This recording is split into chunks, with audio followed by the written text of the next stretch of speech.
Hi, dear Cecilia. I'm glad that you accepted my invitation to be my guest on this podcast. That is supported by the Institute for Multidisciplinary Research in Art within our National University of Arts, Enescu in Iași.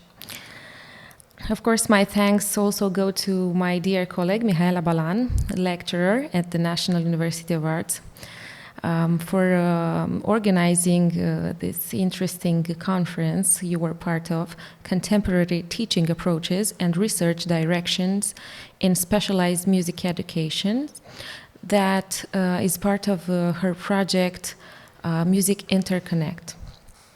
First of all, I'd like you to tell something about you.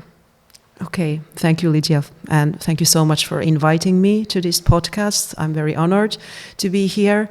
So my name is Cecilia Oinas. I am a music theorist and a pianist and music scholar, a researcher.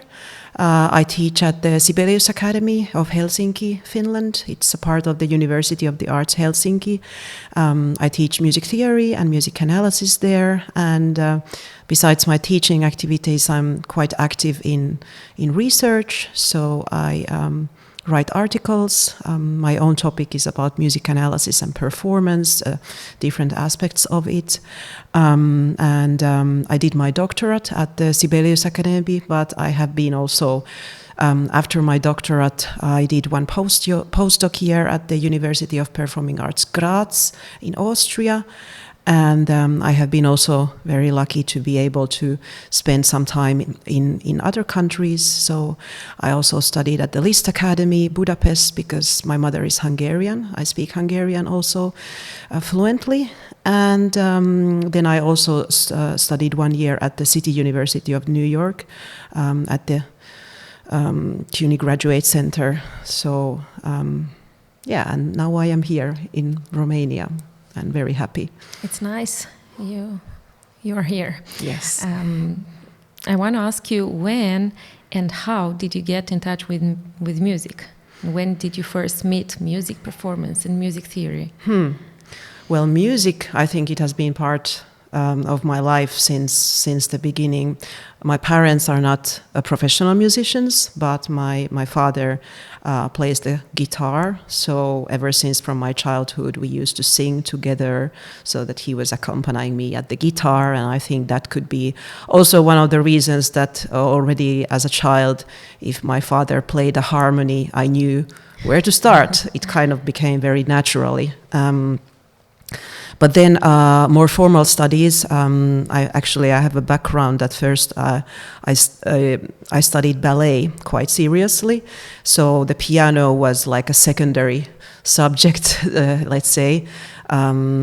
So formally I started taking piano lessons only when I was 9. But I already played the piano because my Hungarian grandmother used to play the piano, and she had piano at her home, and she taught me some things. And I remember that I just used to spend hours and hours at the piano when I was 7, and kind of learned really reading the scores by myself. So even though I started quite late being a professional classical musician, I caught up, I think, a bit faster because I already had this background. And music theory really came quite late, in a sense that I wanted to become a classical pianist, and that was what I focused on during my high school years. But I always liked to write, and then there was a friend of mine who was a couple of years older, and he just told me that, Cecilia, maybe you could also apply to the music theory department of Sibelius Academy. And so I did. I didn't know anything about that, but I started and I liked it. And I liked it that in Sibelius Academy, even though you study music theory, you can continue your instrumental studies. So I did my bachelor's also in piano, and I've continued playing the piano ever since, mostly chamber music. So I like that there is this parallel that you can be both an artist and a music scholar. So do you need some literary skills to do music analysis and as what we do in Romania, musicology? Yes, I think at least in Sibelius Academy, the music theory, of course it is, if you study music theory as a main subject, it is practice-based more than maybe traditional musicology, so that we do these model composition exercises. We have to do a lot of music theory stuff and of course music history. But I think especially in the master studies, then we start to gravitate more towards research. And of course, when that stage come in, and especially in the doctoral studies, I wouldn't say that there is so much any more difference between music theory and musicology. Essentially, I think it is the same, really. But those who have the music theory background, I think they have done more this practice-based theory, and plus, after graduating, they can also work as music theory teachers in conservatories, where, at least to my knowledge, in Finland, if you graduate from the musicology, you wouldn't usually become a music theory teacher, but rather maybe would do research or go to media or newspaper or something like that. I don't know how it is in Romania, though. What do you mean by doing ballet? So I danced classical ballet quite seriously until I was 15. Beginning with? What age? 6, yes. So I had a very good old school teacher with a Russian Vaganova background, so she was very strict to us. But I think it's actually everything connects. I feel now that many of my research interests are about corporeality in music performance and how to add these things. So I think this dancer's background interest also on the tactile and bodily aspects might even come with this background that I used to dance. And I still take dance classes even now, but just as a hobby. Oh, nice! So nice to be so interdisciplinary. Yes, because I was going to ask you something about interdisciplinarity, and I will.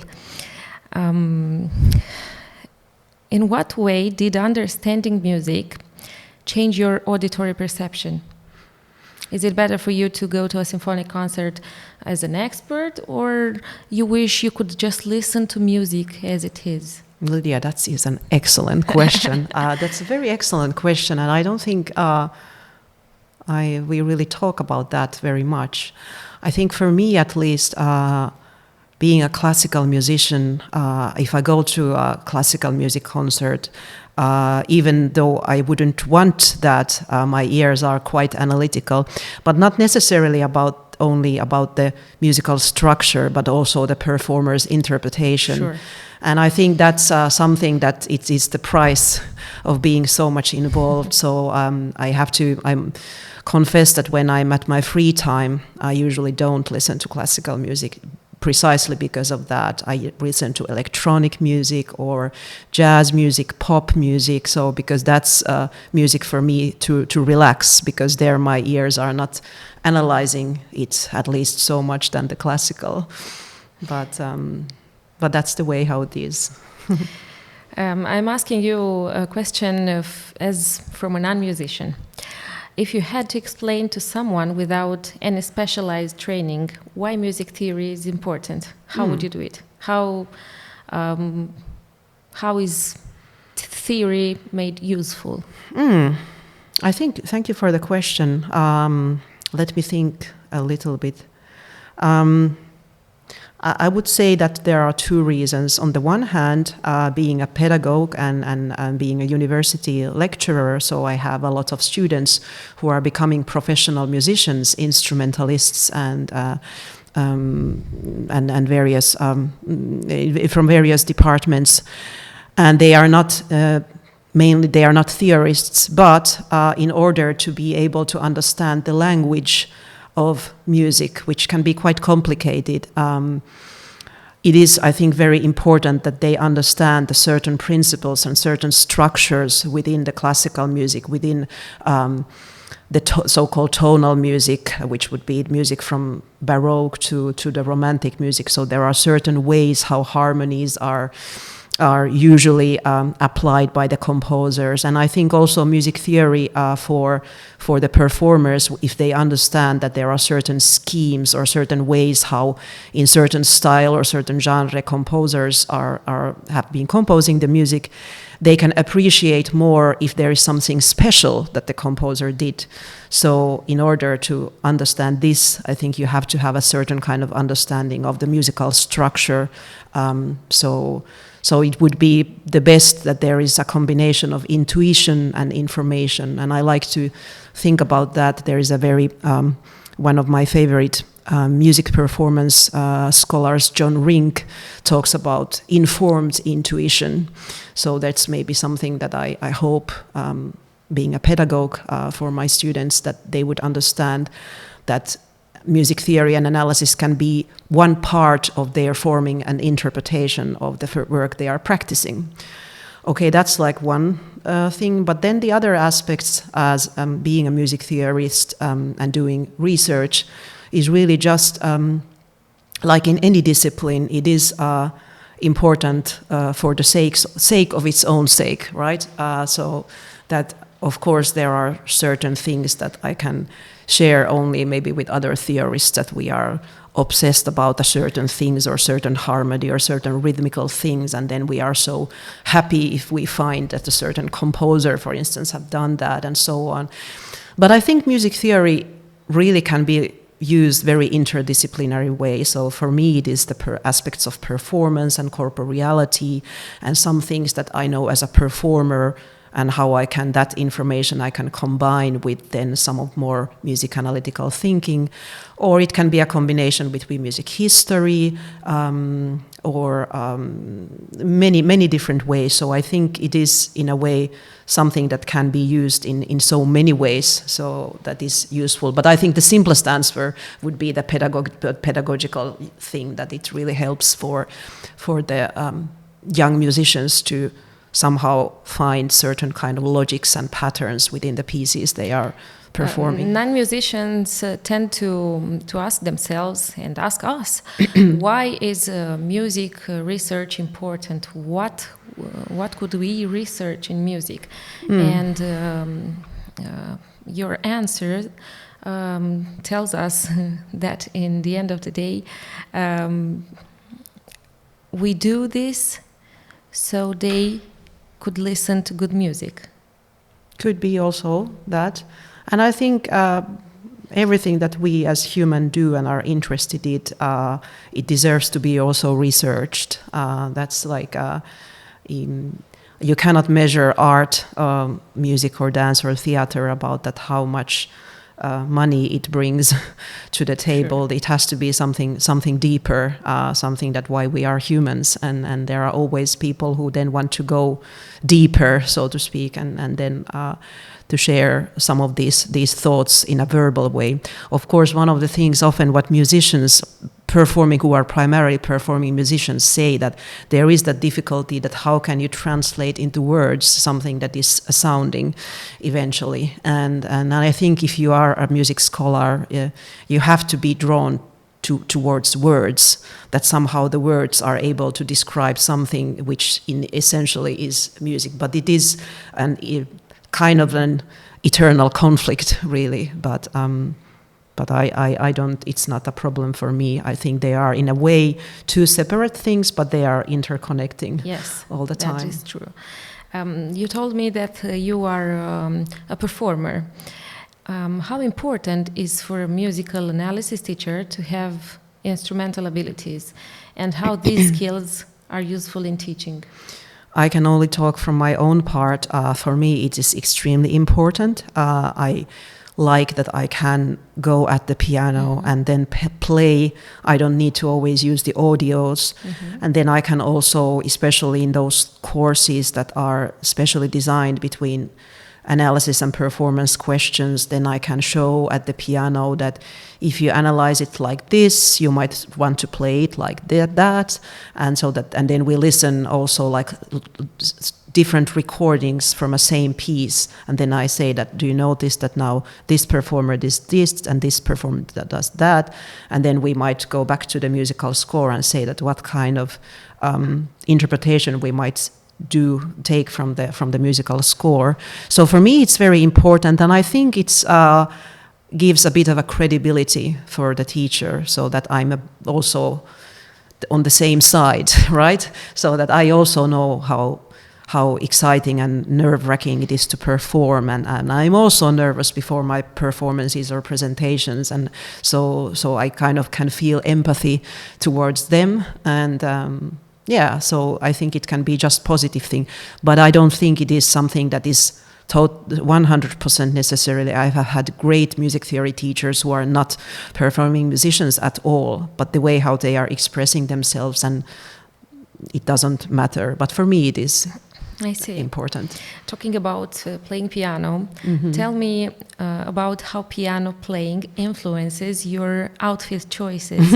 It's an unusual question, but I think you will tell us things that people really don't know and should know. Thank you. Again, I can just speak from my own part or something which I maybe talked with some of my other musician friends. But if I have a performance, I don't usually wear any jewels. I don't have any rings because that would distract if I play something. But there are some pianists who don't care at all. I wouldn't wear a watch. That would also be distracting. Earrings, it's kind of like, for some it's okay, but you have beautiful earrings. But for me, if I would be moving like this, probably that would, for me, I would be distracting. And finally, the choice of shoes, perhaps that's the most important things. I'm quite tall, so if I know that I will going to perform as a pianist, I have the maximum, a certain maximum with the high heels, so I cannot use the highest, so that otherwise my knees would be always touching the below the keyboard, the kind of that wood there, so that would not be nice, and then I couldn't use the pedal so naturally if the heels would be very high. But again, this is some great pianists like Yuja Wang, but she's not so tall, so yes. She's having like very high heels, so I think it's again a very personal things what you are used to. But for me it makes difference, so I try to dress up elegantly but comfortably, and then no jewels for me. Again, your outfit is chosen so we can enjoy good music, right? Yes. Is it hard to play piano physically? I don't think so, although I play mostly chamber music and songs leader, which are usually not like 45 minutes Titan pieces, or it depends what you play really, that if you play like a Prokofiev sonata or some Rachmaninov pieces or like Brahms piano concerto, these are very big pieces, so there you might be also physically, or some contemporary pieces where you have to do some certain specific techniques. By the way, I love contemporary music, and I like to play that too, but there you might have some physical things that you have to, when you practice, to somehow also practice that strength, but generally I haven't had that kind of problems with my playing. Sometimes I play quite a lot of four-hand piano music because my spouse, he's a concert pianist. So with the four-hand pianos, and that's also very interesting because of the corporeality, the hands are moving and interchanging. But there sometimes because you only have one piano and two pianists, you have to be in a little bit unnatural positions. And if I'm practicing my part alone, I have to think about that. So I'm practicing it even when I am without my partner, a bit uncomfortable. So I remember that sometimes I've had some pain in some of my muscles because of that unnatural position. But it's okay. You are a university teacher. Does university have any relations with pre-university education, with music high schools? We do have a youth department at the Sibelius Academy for this very specially gifted specially gifted children in music, where you have to apply. But usually then what happens if these children are coming from different parts of Finland, they might still they go to their own conservatory or music institute to do the music theory and other studies, and then they only go to the instrumental lessons once a week, usually on Saturdays when there are no other teachings. And I think we teachers, we know what is happening in the conservatories or music institutions, that what kind of changes there are in the curricula.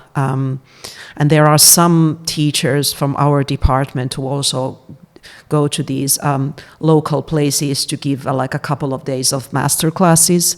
So there is that, but it's not like something that would be like very continuous. So it's more a bit ad hoc, depending on like some couple of teachers who are a bit more active in that. But I don't think it's something that would be like officially stated somewhere that we should be in regular contact. But we kind of know, and also it is like when I have my first year bachelor students, they come, I see what the results are, right? So I kind of have this tentative knowledge that what is the level at the moment in music theory, what kind of teachings are, because then I will see that what is their level when they come to the Sibelius Academy.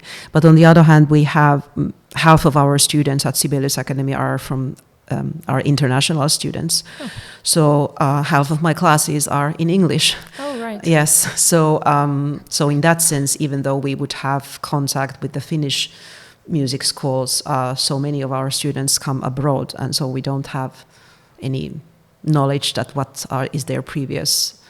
kind of things they have done previously. I see.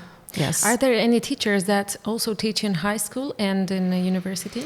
There has been a couple of my colleagues, especially those who are working part-time, so that they are part-time teachers or 50% at the Sibelius Academy. They have. Yes, they have. So especially they then have better knowledge than I. What do you think of interdisciplinarity? And how do you do your activities in an interdisciplinary way? I think that is so. It's an inspiring thing. I see myself really very interdisciplinary in a sense that I am kind of a mediator between various. Like I would be a mediator between. Being a pianist and on the one hand, and being a music theorist or music scholar on the other hand. But I think also more generally in research, that is one very fruitful way of how to find something novel, some new angle points, something new. I, for instance, have now a new research project, which I hope I will get some funding, but I'm still waiting for that, which would be interdisciplinary in a sense that it would combine researching musical group interaction, especially in chamber music ensembles, from the and interacting that with politeness research, which comes from linguistic studies, where in politeness research the idea is that within certain language, what kind of politeness norms we have. And I was so fascinated that because I am coming from two different cultures, Finnish and Hungarian, and my spouse is Croatian, so I'm constantly having these discussions about in different language there are certain ways how people are expecting how to behave and socially. And then when I read this book last year, I was immediately I thought that this would be such an interesting topic in classical music, which also has a lot of politeness norms when musicians are rehearsing with each other. They might come from different countries, different cultures. They might be different age, different instruments, and that would be a very interesting way how then to make an interdisciplinary approach from this. So to me at least, that is one way how to really have this very creative and interesting combinations, which maybe nobody has thought before. Interdisciplinarity is actually a way of thinking, yes. A mindset. Yes, yeah. So I'm very much. Of course, you cannot do interdisciplinary just for its own sake. You have to have a certain reason why to combine something, and I think collaboration is very important. So if this funding would be accepted, I would be collaborating with a linguistic, and then a music psychologist, and then active performers, ensemble performers, and so on. So you have to then be able to. So do universities collaborate? I think it is more that different researchers might collaborate, and if they get a funding, then there will be more official collaboration. How do you get in touch with these researchers? Conferences. All right, conferences. That's like at least one way. And I think also just that you read somebody's article or somebody's publication and you may inspired. And I'm in direct contact. I just email to someone and say that, hey, I like your research. And then I'm saying what I do. And then sometimes it can really turn to something beautiful. Beautiful, really beautiful. Yeah. What do you think about artificial intelligence? Because it's such a subject that everybody discusses nowadays. Is it rather a tool or a trap? It is here for stay, for sure. It's not going away. And I think as music scholars or teachers that I am, we have to embrace it with curiosity. But on the other hand, I'm happy that my own study years were without artificial intelligence, because of course there is that downside of cheating, and I've also caught some of my students writing essays with AI. And there comes this, when this happens, and it has happened to some, there is this frustration, a little bit of frustration, that do you really think that I wouldn't notice that when it's my own field, that somebody who is a first or second year student is just who is not a native English speaker, is like sending me a perfectly looking text. But I think it is still, but it can be used in so many ways. And I don't see any problem in that it can be when you already have an original idea, and then you might want to test some things, or maybe there is something with if you are doing some applications and could you check the structure and do some corrections with the grammar and these kind of things.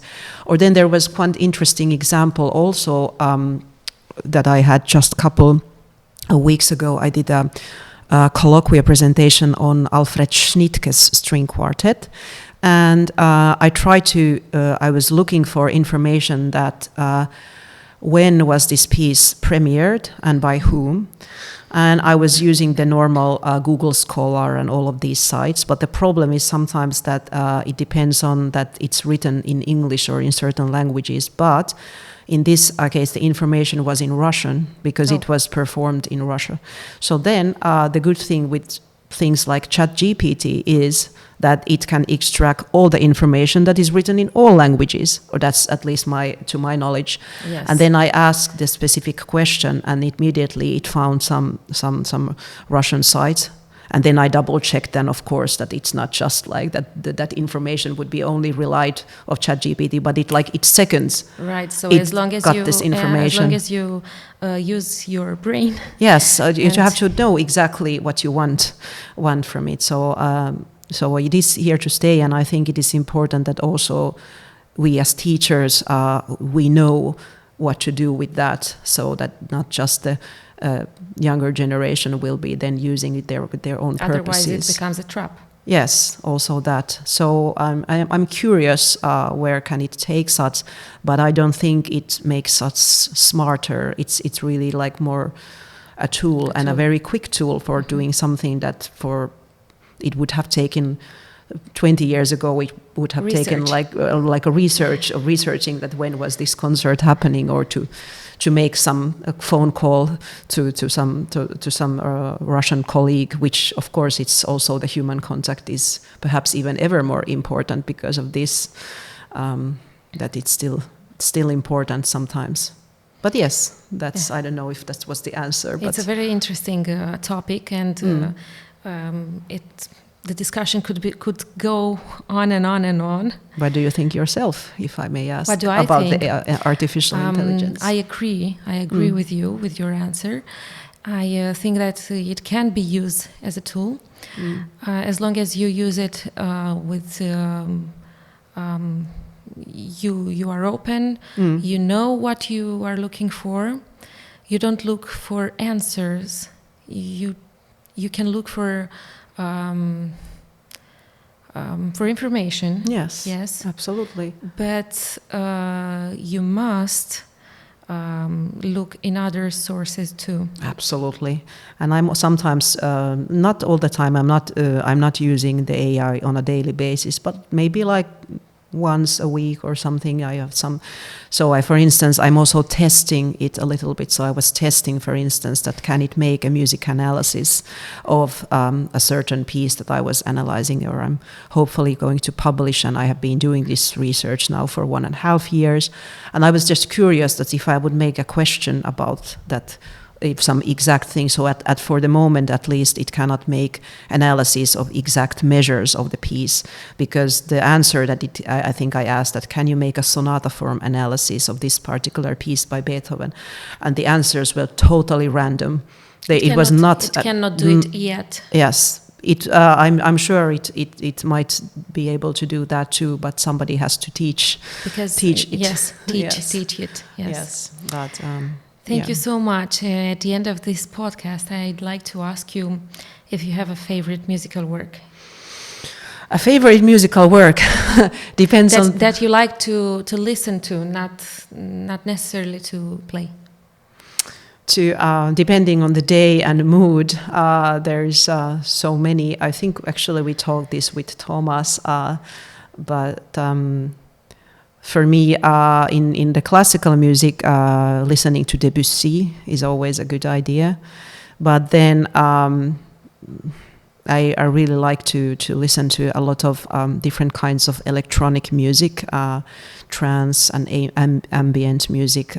So to me, to give that kind of a relaxed mood, so there wouldn't be any necessarily musicians, but more generally that genre is really something that I love a lot. But in classical music, I think Debussy would be a composer that I never get bored. It's a wonderful choice. Thank you. Thank you so much. Thank you so much, Ligia, for inviting me.